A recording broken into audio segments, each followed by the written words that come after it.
Hello and welcome to Pushing Back, Ukraine Daily Brief. As the war enters its 849th day, these are the main developments from the past 24 hours. The update from the General Staff of the Armed Forces of Ukraine. Russia has lost approximately 533,090 troops in Ukraine since the beginning of the war. The number, which has not been independently verified, includes 1,110 casualties over the past day. According to the released Ukrainian figures, Russia lost 8 tanks, 11 armored combat vehicles, 28 artillery systems, 15 drones, 4 cruise missiles, 23 vehicles, and 2 pieces of special equipment. The enemy launched 120 combat clashes. The Russians carried out 45 airstrikes including 71 anti-aircraft missiles on the territory of Ukraine. They also used 407 kamikaze drones and carried out 2,300 attacks on the positions of Ukrainian troops and settlements using various types of weapons. In its latest intelligence update, the UK's Ministry of Defence reports a Russian nationalist student movement called the Fraternity of the Academics is sponsored by Konstantin Malofeyev, the owner of Tsargrad, a Russian nationalist TV channel.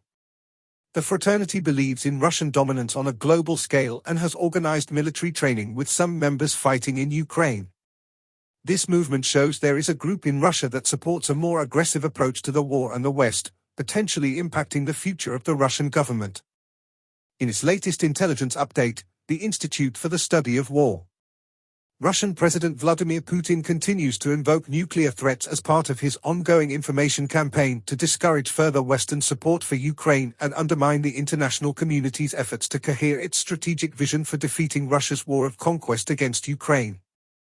Putin and Russian Foreign Minister Sergei Lavrov continue to emphasize Russia's initiative to create an alternative, Eurasian security architecture, likely as part of ongoing efforts to establish a coalition of friendly states to act as an alternative to the West and undermine NATO. The Russian Ministry of Foreign Affairs criticized South Korean and Japanese objections to the Russian-North Korean Strategic Partnership Agreement and directly tied the agreement to Russian President Vladimir Putin's Eurasian Security Architecture initiative. Ukrainian forces struck oil refineries and military targets in Bryansk and Astrakhan oblasts, Krasnodar Krai, and occupied Crimea on the night of June 20 to 21.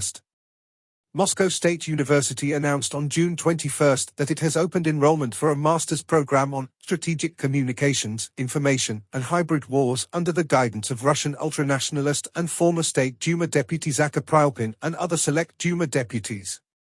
The Russian Ministry of Defense appears to be taking steps to address known bureaucratic issues as part of its efforts to formalize irregular Russian formations.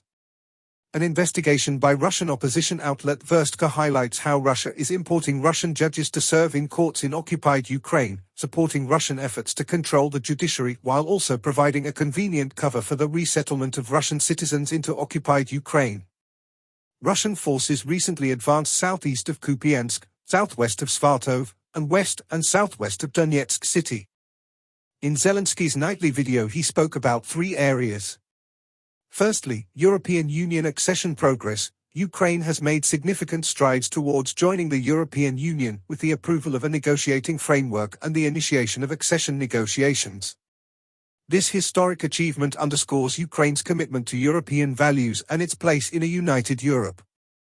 Additionally, similar progress has been made for Moldova, emphasizing the collective aspiration for European integration.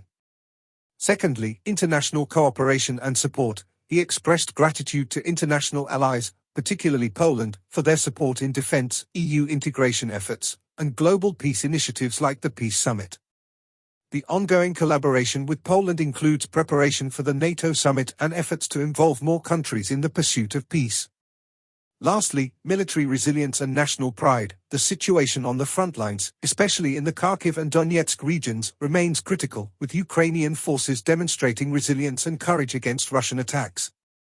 He praised the military's efforts and highlighted the importance of continuous resistance.